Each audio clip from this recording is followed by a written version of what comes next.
So good morning, everybody. We are very happy to have you all here today in this online session. We're going to discuss another series of papers published in the recent special JSCAI issue on the role of cardiovascular interventions, AI in cardiovascular interventions.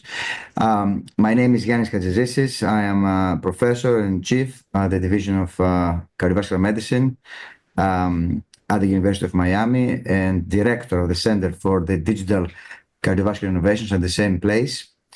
And I had the honor, and I was humbled enough, along with Dr. Edelman, to be the guest editors of the special JSCAI issue on the role of AI in cardiovascular interventions.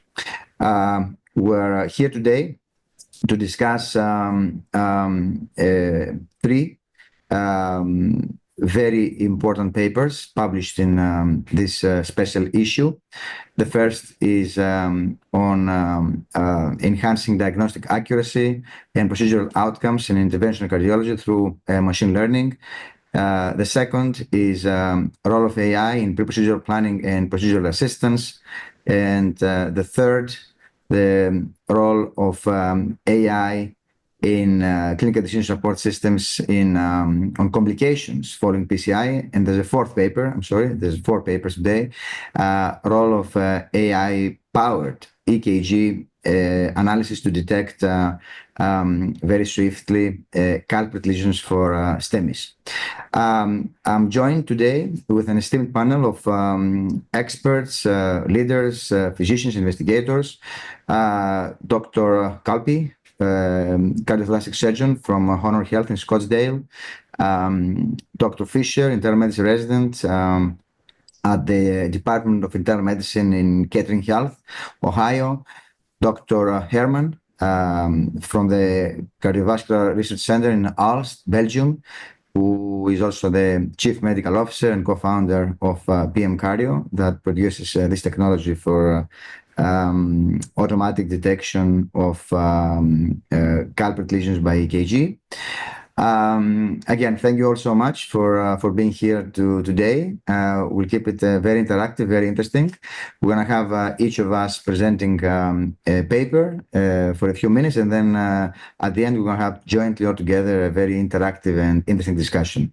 We will start with Dr. Khalpey's paper on the enhancing diagnostic accuracy and procedural outcomes in interventional cardiology with machine learning algorithms, and then we'll move to the next paper by Dr. Fischer. Dr. Khalpey, please. Thank you. Well, honestly, Yiannis, it's a privilege and a pleasure to be here to speak to you on and get invited for this webinar. You know, JSCAI is a very cool journal. It actually brings quite a lot of things to which are current into cool discussion so that we can actually move the field forward. And so thank you for the privilege. And I think our paper, which was published, basically explores how machine learning transforms interventional cardiology by improving diagnostic accuracy and procedural outcomes. And it actually addresses the critical need for objective, data-driven tools in a field where operator-dependent decisions lead to high variability. And I think that's what drove me. And I think, why does AI matter in interventional cardiology? And I think current practices in coronary angiography and IVUS and OCT rely heavily on subjective interpretation, leading to inconsistent diagnoses and suboptimal procedures.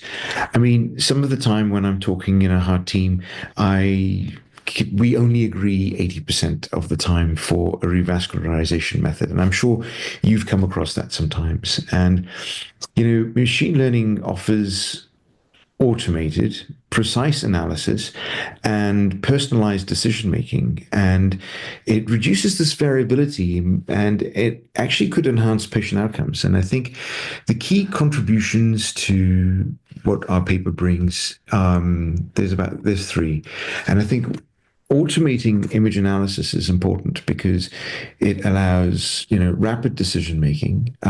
It is more objective than us subjective humans, but the human is always in the loop. IVUS and OCT can also be stacked into the decision-making process, and also it allows improved lesion detection and stent placement. And I'm sure the speakers today will be discussing that. The other thing is it allows us to create personalized risk prediction. As a surgeon doing AI, we often don't feel risk scores are novel in the sense of real world. So paradoxically, AI allows us to use tools which can actually make things real world. And for example, we include frailty in our risk scoring right now in a novel algorithm. And it allows us to outperform some traditional models and predicting PCI complications also with even better accuracy. The other thing is, which one of the speakers will talk about today, is real-time, procedural support. AI platforms guide stent sizing and positioning and can boost procedural success. The future vision highlighted in the paper is about how machine learning can optimize device selection and provide real-time holographic guidance. I was in the lab the other day where we were using the Vision Pros and actually on a cadaver and seeing whether or not this actually allows real-time and personalized procedural care.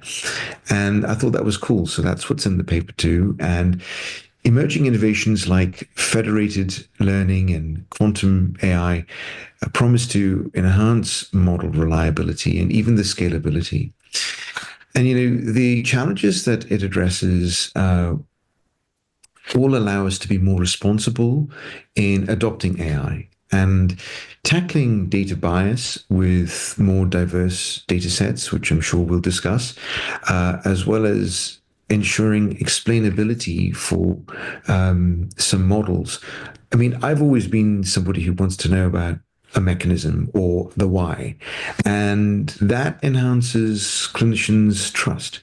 And so that's what we explore. And aligning with regulatory standards is very important, I think, in this era, because there's a lot of people around who don't really talk about regulatory standards. And I think we have to have the appropriate AI governance. And this seamless integration into our clinical workflows is key to augmenting, not replacing what we do as physicians. So I really feel that in closing, this paper lays foundations for AI's transformative role in interventional cardiology, offers a roadmap for precision and personalization. And I'm sure today's webinar will build on these insights. And I appreciate your kindness for inviting me to explain the paper. Thank you. Excellent. That was great summary of a very forward-thinking, but very much needed angle. And I'm sure that we're all in agreement and aligned here today that, and more or less that's what it is about, actually, in this discussion, that regardless of what data we use, whether it's EKG or imaging or risk data or complications, the AI here is an aid, a very good friend of us to help us do a better job, not to replace us, but to help us do more precise, more patient relevant, and better, at the end of the day, more efficient job for the good of our patients. So with that, I would, and we'll have room at the end to summarize a more global discussion, because again, we're all drifting around the same concept. I'm going now to present on behalf of of my co-authors the paper that we contributed to this issue, and then I will pass it to Dr. Fischer and Dr. Herman to conclude. So we contributed in this special issue, this review on the role of AI in planning and assistance of PCIs. The whole idea is summarized here. We have essentially three kinds of digital technologies.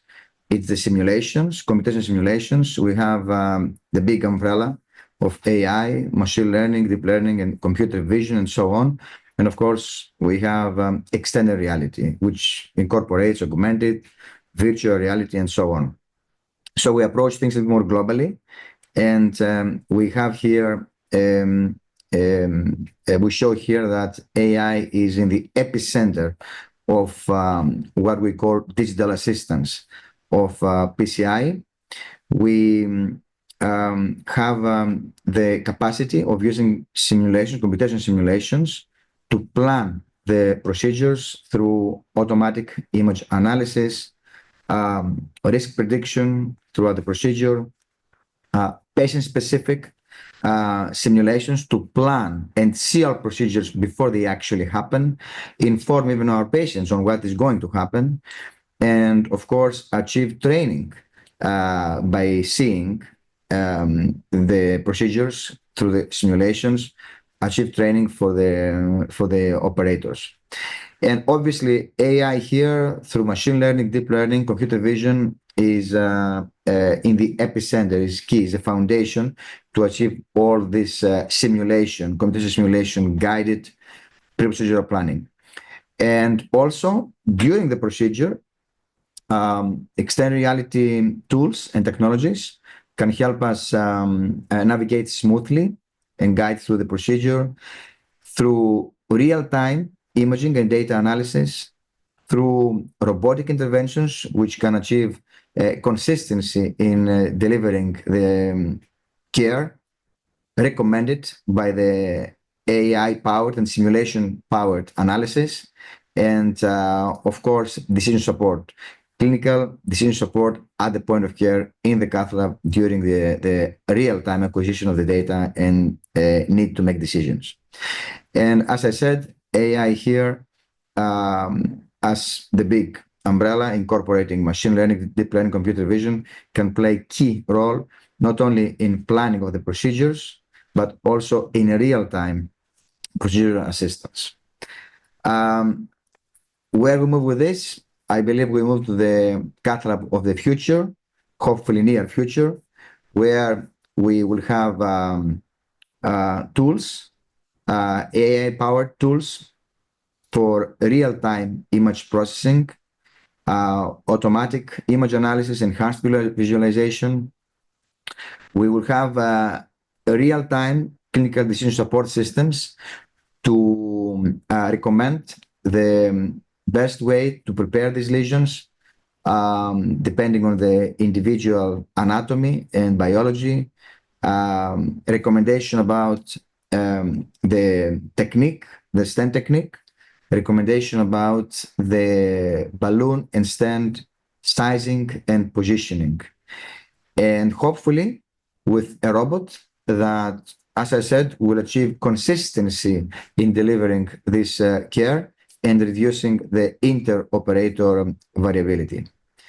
Obviously, with this approach, we will have the opportunity, first of all, to optimize the procedural workflow and make the whole operation more precise, faster, and smoother. We will have the ability even to have real-time feedback and prediction of possible complications.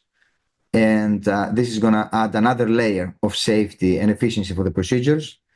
And of course, with all these integrated digital technologies, we will hopefully reduce physician and patient strains and constraints and stress, hopefully reduce radiation exposure, minimize human errors, and make, as I said, the whole operation smoother and faster, and hopefully down the line show that this approach can have also financial impact by reducing the healthcare costs And at the end of the day, the pinnacle of what we do in medicine is a reduction of adverse outcomes. Hopefully, with these approaches, we'll finally achieve even better outcomes, short and long-term outcomes post-coronary interventions. And a little more philosophical, this figure was from the editorial of this JSCAI issue.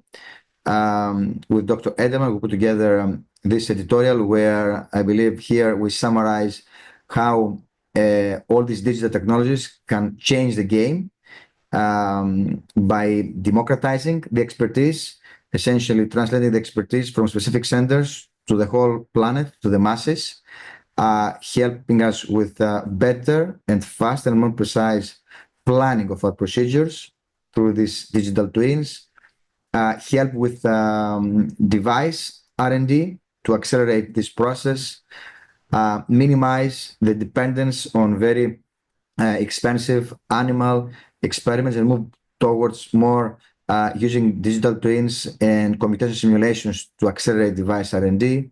Of course, through in silico virtual clinical trials, accelerate the approval of devices through the regulatory bodies, including the FDA, of course, and indispensable gain through education and training to help our trainees learn greater, learn faster, learn better. So overall, the future is exciting. Obviously, everything comes with limitations and barriers, and we should be very, very careful. And I'm sure that down the line, we will address all those ethical, financial, and so on constraints. But overall, I think these technologies are here to help us, and the future is very bright. So that's all from me for now. And I guess more or less I said the same thing with Dr. Khalpey with different words. And let's now move it to Dr. Fischer for her paper. Dr. Fischer, please. Hi, good morning. On behalf of all of our authors, we are absolutely honored to have our paper featured in today's discussion, and I extend my personal gratitude to every author on the paper as well as JSCAI for supporting our project. So our title was Effects of Artificial Intelligence, Clinical Decision Support Tools on Complications Following Percutaneous Coronary Intervention. Our project used AI clinical decision support tools in the form of Terumo Health's ePrism. Terumo Health's ePrism is an AI clinical decision support tool that we integrated into our cardiac catheterization lab. The AI software was able to provide a very personalized risk assessment and patient-specific safe volume of contrast recommendation, in addition to access site recommendation. We followed those patients and then did a retrospective study comparing pre-initiation of ePrism software and post-initiation of ePrism software. The national average of incidence of AKI following cardiac catheterization is around 7%. In our hospital, that number was 10%, unfortunately. However, following initiation of ePrism, it decreased from 10% to 2.18% in the first year, a near 80% reduction in contrast-induced AKI. Our bleeding complications also had significant reduction from a baseline of 2.15 to 1.54 per month, which was somewhere from 5% down to close to 3%. And by reducing both of those adverse outcomes, our patients' length of stay following cardiac catheterization went from 3.44 to 1.79 days, a near 50% reduction in hospital length of stay by reducing adverse outcomes following cardiac catheterization. When we looked a little bit further into the patients that had an AKI despite use of ePrism software, we found that 92% of them were hospitalized, and in 71% of cases, the recommended volume of contrast was exceeded. And oftentimes, where the contrast was exceeded was an operator decision to continue with the cardiac catheterization, knowing that the benefit of fixing the culprit lesion far extended the risk of AKI for that patient. So most of those patients were presenting with ACS or cardiogenic shock, or they were so high risk for developing AKI, the recommended volume of contrast was just too low, despite use of IVUS and OCT to actually be able to safely complete that PCI.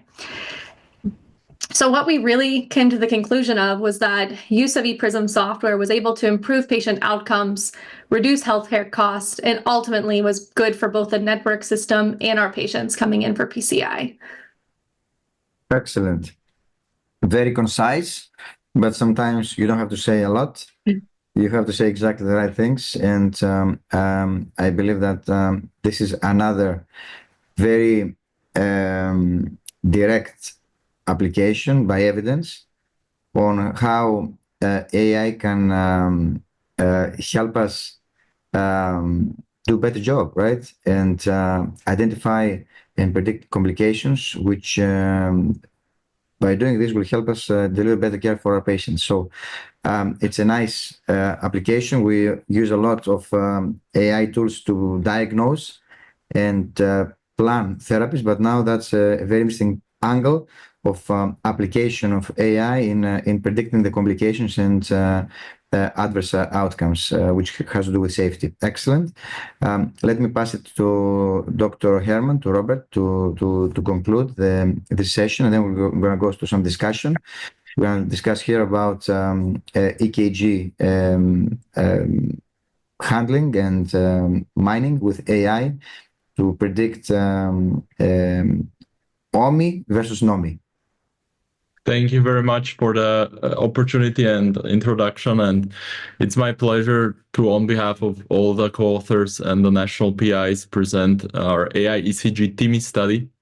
Now, this is a study design and rationale paper, so the study is currently enrolling. And as you might know, the ECG has been around for over 100 years. And through the advent of deep neural networks and more complex mathematical models, really we're seeing a paradigm shift in many of the cardiovascular space, because the ECG plays such a crucial role in the detection of various diagnoses. Now, in the AI ECG TIMI study, we're planning to enroll over 700 all-comer acute coronary syndrome patients, with really the objective to find a new angiographic definition of STEMI after 20 years of primary PCI based on a very particular feature on the ECG, which is ST elevation. What we found in the last couple of years doing research on this is that a large proportion of patients that have angiographic ST elevation myocardial infarction do not present with typical ST elevation on the index ECG. So this study is not really determining any kind of coronary interventions, but it's really at the front lines providing a better ACS patient triage using frontline ECG interpretation.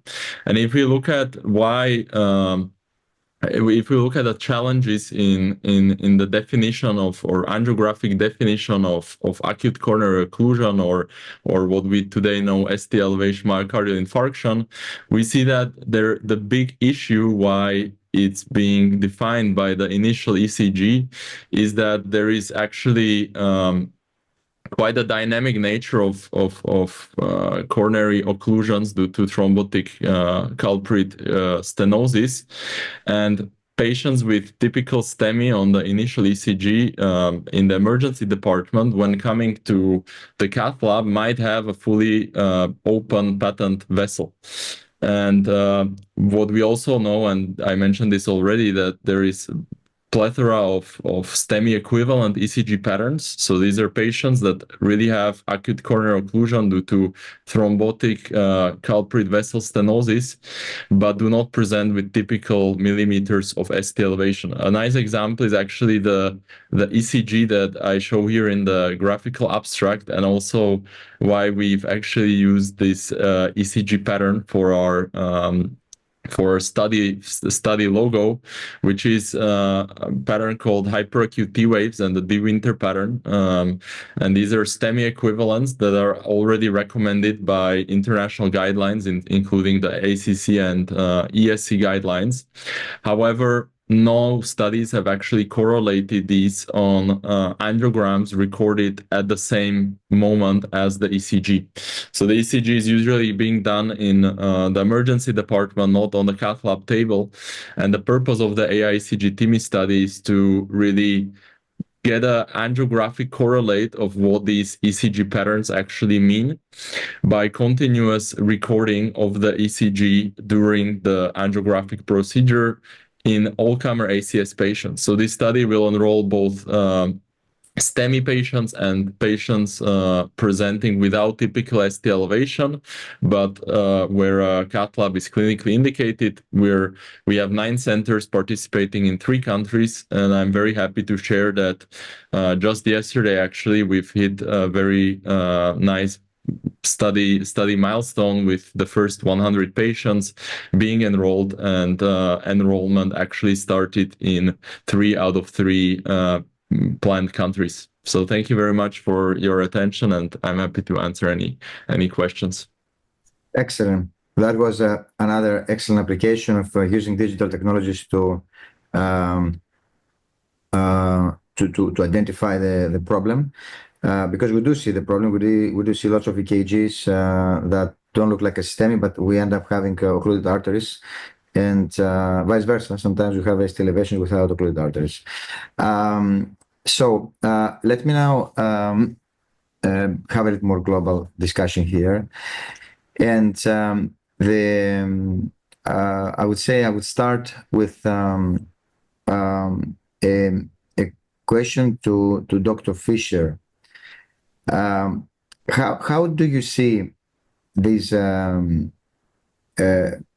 paper, this concept of predicting risk being translated in the actual clinical practice? Because that's a beautiful research from your esteemed group, but the question is how and when this is going to become part of our practice, if it becomes part of our practice. You know, I think it's really important that we all do recognize that we are able to modify clinical decisions based on use of AI, and that it ultimately has patient outcomes that are really positive. And so being able to, you know, speak on behalf of our paper and make that awareness known, I think is really important, because the work of actually using the software and integrating it into your practice, it's not intense. A lot of our kind of processes were nurse driven. So they would, you know, put the ePrism software was integrated into our EHR. It automatically pulled in that patient data, gave that personalized risk assessment as well as recommendations. So the nursing could take those recommendations, contact the patient pre-procedurally, make medication changes, give volume of hydration recommendations. And then when the patient actually landed in the cath lab, that is where the physician component came in. And at that point in time, the risk was discussed in the pre-procedural timeout, as well as the volume of contrast. So that's the first time that the physician is kind of responsible for use of these recommendations. If the volume was very low, they would maybe go ahead and hydrate the patient further. And then the physician was reminded upon reaching 80% of the recommended volume of contrast, just as kind of a heads up that we're approaching this limit. What is our decision making at this time? If it was intended to fix the culprit lesion and you were close, go ahead, exceed the volume, versus is this something where we can do a staged PCI? And a staged PCI, while the patient's laying on the table, at times can be not necessarily the patient's wish, but as physicians and as operators, if kind of the risk of harming the kidneys or harming outcomes can be discussed and explained to the patient, it's ultimately the better thing to do. I will say we were very pleasantly surprised with our numbers. Initially, the buy-in was maybe not quite there that it could be done, but after seeing the numbers, all of the interventional cardiologists were very excited about it and kind of big believers in talking to their colleagues at other centers, the big impact that AI could make in our center. Excellent. Very, very happy to hear that. Also, I would like to ask the same question to Dr. Herman. What's your next step now after what's the anticipated outcome of your study, and what's your next step towards integration of these concepts in real practice? Yeah. That's an excellent question, and the outcome of the study is really to get a angiographic understanding of thrombotic coronary occlusions and really remove this initial ECG feature from the equation and try to really understand this patient population from an angiographic endpoint, and therefore also have a more robust reference standard to actually correlate the ECG-based interpretation. So today, when you evaluate ECG-based AI models of detecting STEMI, you know that there is this 90-minute time delay where a lot can change in the vessel. Roughly 30% of STEMI patients actually have TIMI3 flow at the time of coronary angiogram, which means if you would use that angiographic outcome as the reference standard, you would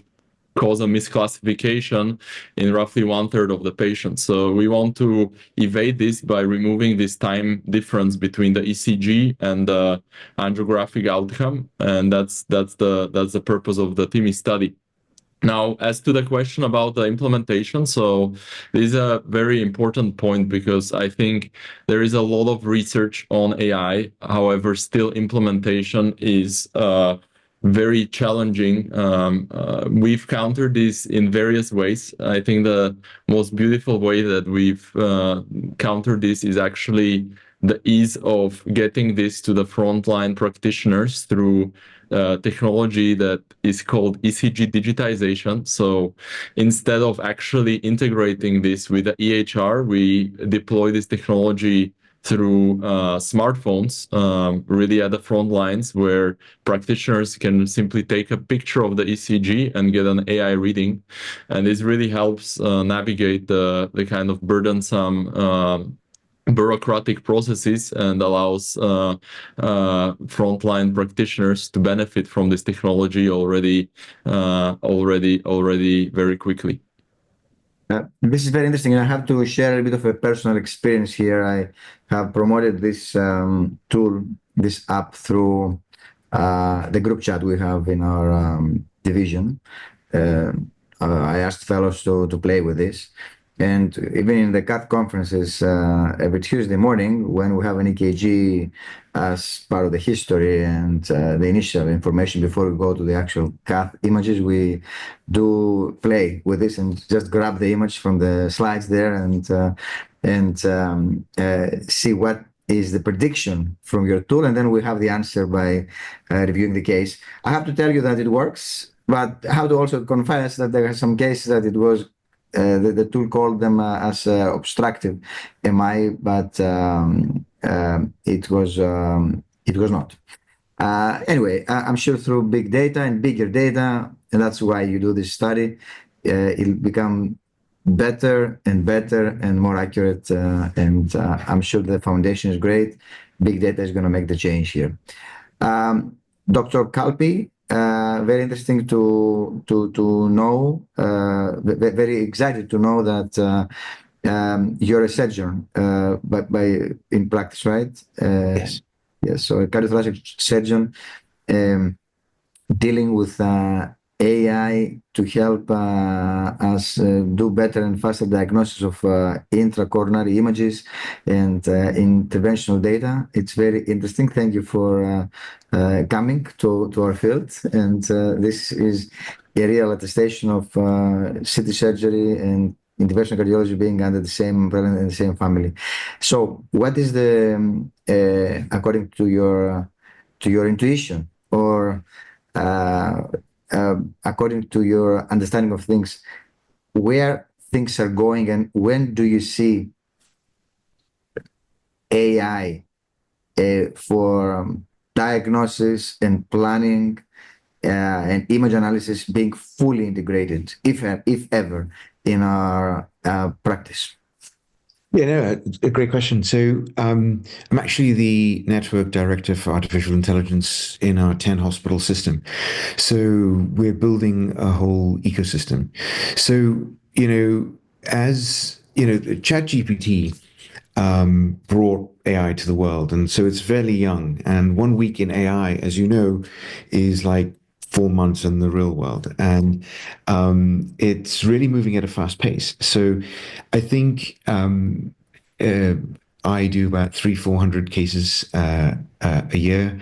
I do a lot of robotic heart surgery, and I do LVAD, so heart failure prediction.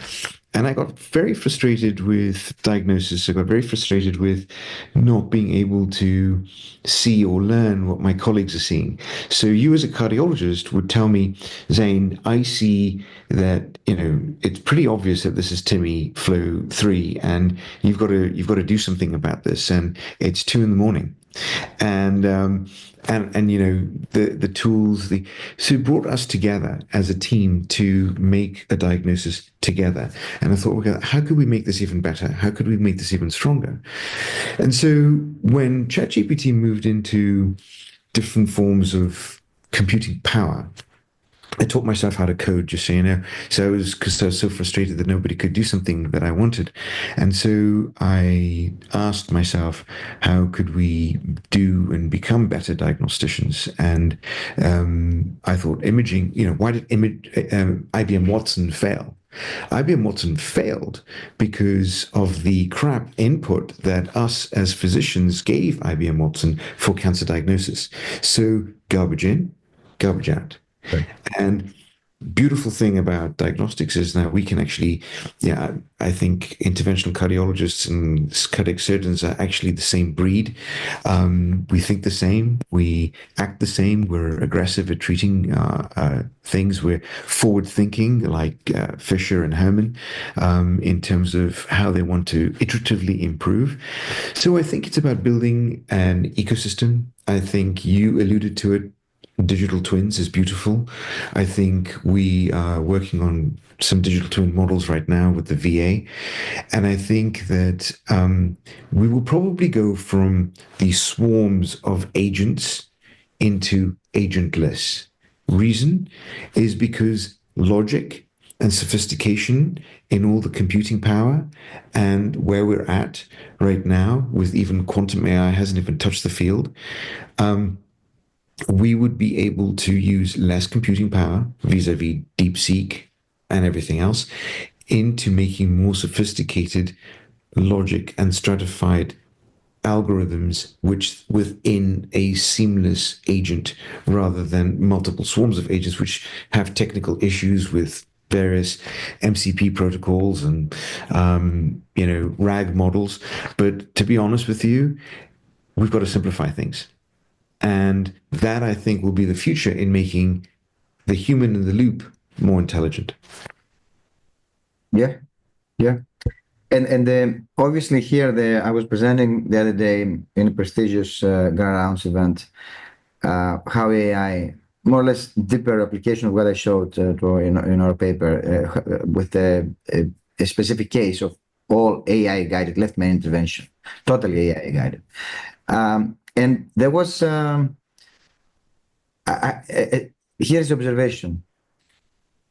The older in age physicians were more hesitant to appreciate this. The concept of we have experience, we don't expect any AI to tell us what we do. AI is a black box. I cannot trust AI. All this anxiety, which is very right, and I totally appreciate. And back to back, I was bombarded by emails from the fellows telling me, wow, we want more. That's where to go. And the question is there a real substance in this, or it's like a hoax? It's like something which is like a very trendy, very modern, very fresh, and it's gonna just like a bubble, it's gonna blow and then finally go away. Is this something that's gonna stay? Is it something that has substance? Obviously, it's a rhetorical question for me, but let's. I would like to hear a little more from you. Everybody. I'll just finish off by saying I think that it's going to change the way we think. Look, most of the time when you as an interventionalist, me as a surgeon, there's a lot of internal higher level processing, which we can't articulate, and that's called Gestalt, which allows us to make a better decision, right? Or we'll say, well, we have the experience to know that we should be putting this here through this bifurcation. And I think that's right. And we'll be able to, with Herman's models and Fischer's models, make that real world. And with Herman's models, make it more applied. And that would allow us to make less errors. And so I think it's coming. And it's here, and it's going to improve us. And so I think rather than, folding back, armchair backseat drivers, as you and I are getting older, we would need the Fischers and Hermans to push this limit. And I think it would be really cool to see this in our lifetime and applied to our patients if it was my mom or dad. Will we? I think so. The way computing is moving and the way it's also simplifying, because I love the fact that there's Chinese competition, frankly. And there's also now Indian competition with compact AI. Processing power is becoming more, as you said, democratized and available. And that allows us to have more challenging conversations to accept, and this is one of them, because I love the fact that you're challenging it, and I think we have to be very careful though, and I think responsible, so that we have to be good stewards of this technology in order to allow it to approach our patients. Love to hear from the others. Dr. Herman? I completely agree, and this very simple answer is look at the other industries, right? AI revolution happened in the logistics industry, in many other fields, and it is for sure coming and happening also in healthcare. What's important to say is I very much like the saying, AI will not replace physicians, but physicians with AI will replace those that don't use it. Same thing happened all over healthcare in the past 100 years, right? The physician with stethoscope replaced the physician without a stethoscope, and the same thing can be applied to AI. That is, of course, trained with absolute rigor and on millions of previous patient encounters. Dr. Fischer? I absolutely think we will see it. I can even look around at my co-residents who are graduating, in the class that I graduated in, and just watching them use AI on a daily basis for various things, whether it's, writing their notes or kind of coming up with some research thoughts. It's integrated into our daily lives at this point. Those residents that came 20 years before us would have never thought about having AI software write their notes for them. The question, though, that I pose is, when will AI kind of not be restricted by cost? So right now, a lot of use of artificial intelligence requires a buy-in and requires a price tag with it. So when will AI, become widely available and at least, cost-effective? And how will we prove that it's cost-effective to get it into our hands to where we have multiple forms of AI, not necessarily just one piece of software? I would like to review this discussion 2 years from today, and I hope that this discussion is outdated by then. I hope. I'm not. I cannot be certain, but I believe we're getting there very, very swiftly. The times that all these technologies developed and presented today, plus many more, will be standard of care is not far away. That's my humble prediction. And again, congratulations for being part of this special issue, very forward-thinking issue. I'm sure that people appreciate this already. It's a very nice manual of direct, tangible application of AI in different fields of cardiovascular medicine. Again, thank you so much, and bye-bye.